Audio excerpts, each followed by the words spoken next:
How do we begin a story? Once upon a time, in a galaxy far away? How is that story told differently through digital media? Digital Storytelling by Kit Chambers.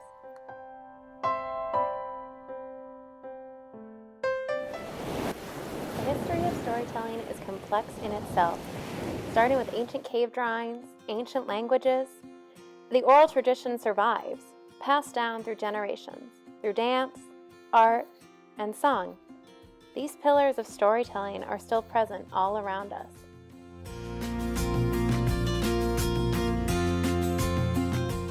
The ability to share stories continues on through new technologies, like the printing press. Stories are important for us to create understanding of ourselves.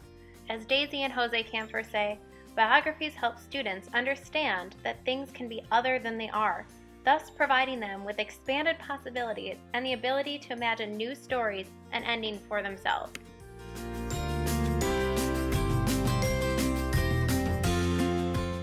So what happens when we enter the digital age? A champion of digital storytelling, Hilary McLean, says that digital storytelling is an art and craft of exploring different media and software applications to communicate stories in new and powerful ways using digital media. Everyone is an author of their own digital story as they catalog it on many social media outlets. Instagram feeds, TikTok dances are all part of a digital story, which is much different than digital spectacle. Digital spectacle surrounds us. It immerses us in total sensory interaction. It separates the author of the story from the audience. This is not the case when it comes to the digital story, which connects us, makes us feel something. On the other side of those words are emotions.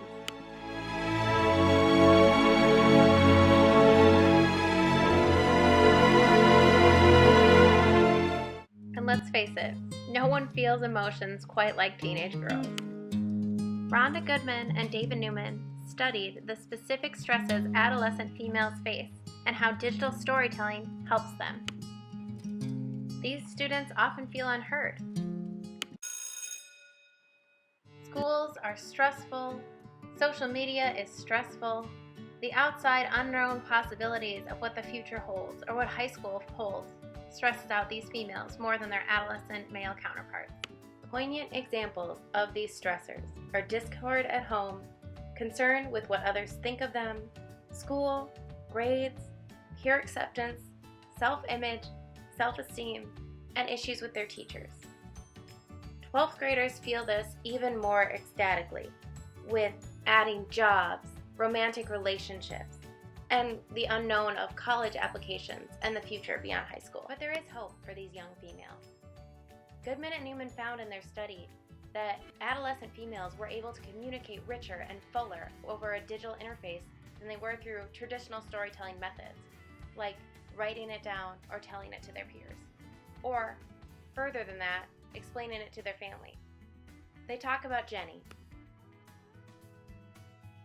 Jenny was feeling issues at home, specifically between herself and her father. She was able to take a step back, digitalize these feelings, and show her father a DVD she made with music that felt important to her and pictures that represented what she was feeling. "I get it now," Jenny said. She had never felt so validated, knowing her father finally understood her feelings. This third-person format, which she could not have told him face-to-face, allowed her, as it does many adolescent females, to communicate their feelings.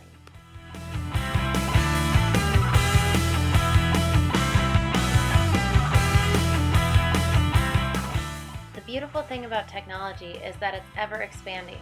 Every day, new forms of communication are surfacing, and we are able to connect broader and engage deeper with one another. To quote McLean, "Digital storytelling offers a rich tapestry of possibilities across a range of media. The playfulness of digital tools promotes creativity. Digital storytelling promotes an interdisciplinary approach, something extremely valuable in today's world. Digital storytelling utilizes the unique capabilities of digital media to leverage the natural ways humans learn. This includes different learning styles. The transformation in the relationship between creator and audience is a powerful factor. Awareness that their work is reaching an audience far beyond the school is highly motivating to learners. The ability to communicate and share our thoughts and feelings with one another is essential for human understanding. So what is digital storytelling, and how does it help us better understand ourselves and the world we live in? Furthermore, as educators, how do we teach students and empower them to use digital media to enhance the way they tell stories? Daisy and Jose Camphor suggest that a good story works because it holds and moves the listeners, even as it recreates them by showing them more about themselves than they knew before. Story helps students to keep in touch with, understand, and articulate the real world around and within them.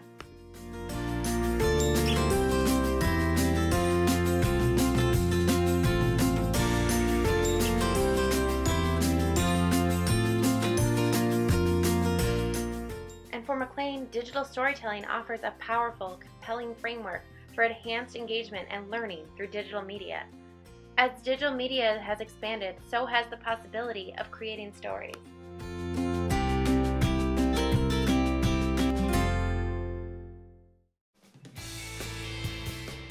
And Goodman and Newman found that the process of digital storytelling might empower participants through mastery of two valuable skills: the construction of a coherent story with a beginning, middle, and end, and the creation of meaning through metaphorical images. In conclusion, the connection of these two key concepts of telling stories and adding images to them helps the author communicate deeper with their audience through a digital interface. As an educator, it is worthwhile and necessary to teach digital storytelling pedagogy in our classrooms.